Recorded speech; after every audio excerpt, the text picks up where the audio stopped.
En el siglo XIV entran en decadencia el orden feudal debido a las cruzadas, escasez de alimentos, epidemias y los diferentes órdenes judiciales. A finales del siglo XV se generan las nuevas monarquías absolutistas, las cuales se centran en el poder militar, legislativo y judicial. La burguesía, un nuevo grupo social. La burguesía hace referencia a un nuevo grupo social que se generó a finales del siglo XIV.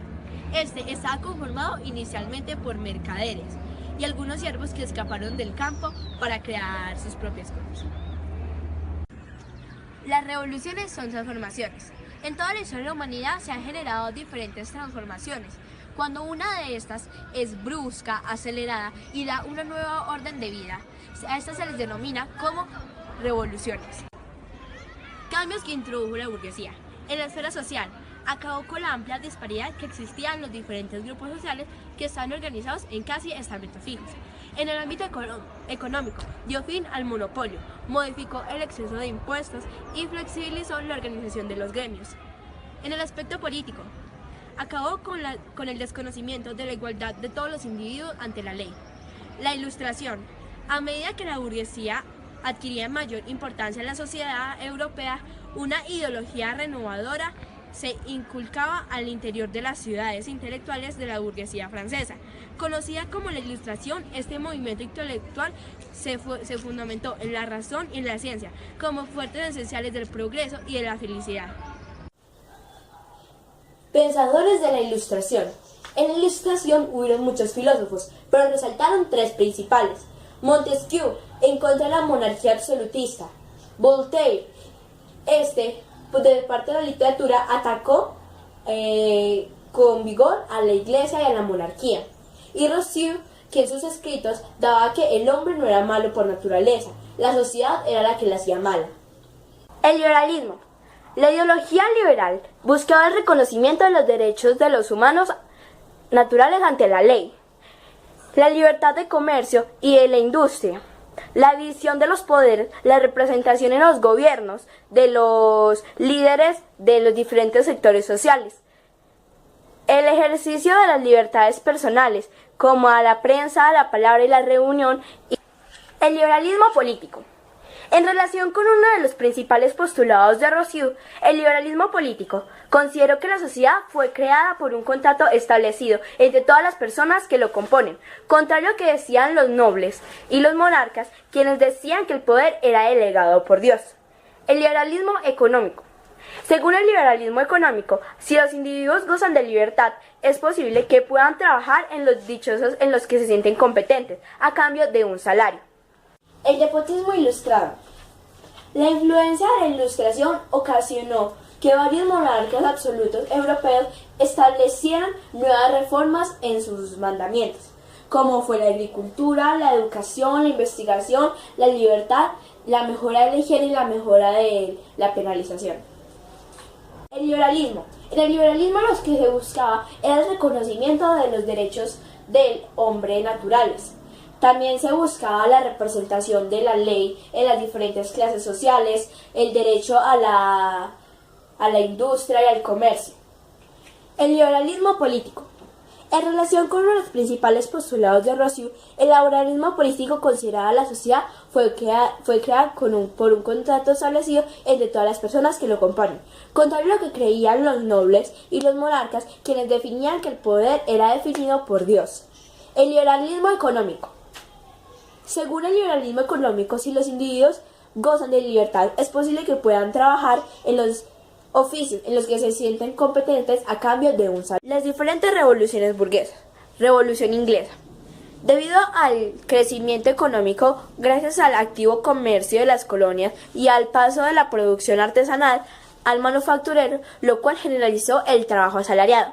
13 colonias. A finales del siglo XVIII, los colonos de 13 colonias lideradas por burgueses, se sublevaron contra las trabas económicas y políticas inglesas. Francia. Francia presentaba una economía muy débil por la cantidad de trabas que había tenido aduanamente impuestas por la nobleza, que impedía la unificación de mercados. Públicamente, el gobierno absolutista y centrado debido a la participación de la burguesía. Nación y nacionalismo. El surgimiento de las naciones fue un fenómeno típicamente europeo, que luego se trasladó a otros continentes. Su expansión se dio particularmente en la segunda mitad del siglo XIX, con la configuración como Estados-nación. Liberalismo y papel de Estado. Para el liberalismo, la nación se construía desde el Estado y por ello este antecedía a la nación, es decir, que desde las esferas del poder ejercido sobre un territorio buscaba dar unidad a la población que podía tener diversidad de lenguas, costumbres, religiones y tradiciones. El surgimiento del Estado era concebido como producto de un pacto común o unión de voluntades individuales. Romanticismo y conciencia colectiva. Por su parte, para el romanticismo, la nación era expresión de una conciencia colectiva que existía como producto de la historia común de un pueblo, aunque tal pueblo carecía de poder estatal. De manera de que la nación era el producto de la herencia común de la misma raza y de una misma lengua. La nación era el producto del alma colectiva o del espíritu del pueblo, que se concentraba en la lengua, la poesía, los artes y las tradiciones, lo que estimuló el renacimiento lingüístico y el interés por el conocimiento de la historia de los pueblos sometidos. La unificación italiana. A comienzos del siglo XIX, la península itálica estaba compuesta por varios estados. Lombardía bajo el poder de los austriacos, los estados pontificios, el reino de Piamonte y el reino de dos Sicilias. Esto respondía más a una concepción feudal del territorio que a un proyecto de Estado liberal burgués. A pesar de la influencia de la Revolución Francesa, solo hasta la segunda mitad del siglo surgió en Piamonte un movimiento nacionalista que buscó la independencia de los reinos italianos del poder de Austria. Fases de la unificación. Luego de varios intentos de unificación entre 1830 y 1848 que fueron aplastados por el Imperio Austríaco, las políticas de Cavour, ministro del Reino de Piamonte, logró ingresar a Napoleón III en la unificación territorial de la península. La idea concretada en un acuerdo entre Cavour y Napoleón consistía en expulsar a todos los austriacos del norte de Italia y crear una confederación italiana. La unificación se logró en 3 fases. Primera fase. A pesar de la derrota del Imperio Austriaco, el acuerdo no se cumplió por el temor de Napoleón a la desaprobación de los católicos franceses, quienes no veían con buenos ojos el predominio de Piamonte sobre los estados pontificios. En el proceso de la unificación, aún así, Lombardía fue cedida por Napoleón a Piamonte. Segunda fase. En la segunda fase se logró la anexión del sur cuando Garibaldi, militar y político italiano, inconforme con el trabajo entre Cavour y Napoleón, se dirigió a Sicilia, la conquistó y se negó a entregarla a los piamonteses. Desde allí ocupó Calabria y conquistó Nápoles. La unificación alemana. En Alemania, las teorías liberales y nacionalistas dieron lugar a la constitución de la Unión Aduanera, que agrupó a los estados de la Confederación Germánica, aliados de Prusia. Austria fue excluida de la Unión, pero permaneció integrada a la Confederación. La Unión Aduanera fortaleció a Prusia, que pudo desarrollar una burguesía industrial y mantener la hegemonía sobre la Confederación, a partir de la cual se hizo realidad la unificación alemana, aunque desde la perspectiva antiliberal y cercana a los intereses de la nobleza. Del Imperio Austriaco al Imperio Austrohúngaro. Al finalizar las guerras napoleónicas, Austria lideró el resurgimiento del absolutismo monárquico. No obstante, al interior del imperio existían diversos pueblos como almacenes, eslobones, checos, húngaros con diferentes etnias, lingüísticas y religiosas, que fueron dando lugar al surgimiento del sentimiento nacional. La transformación del nacionalismo.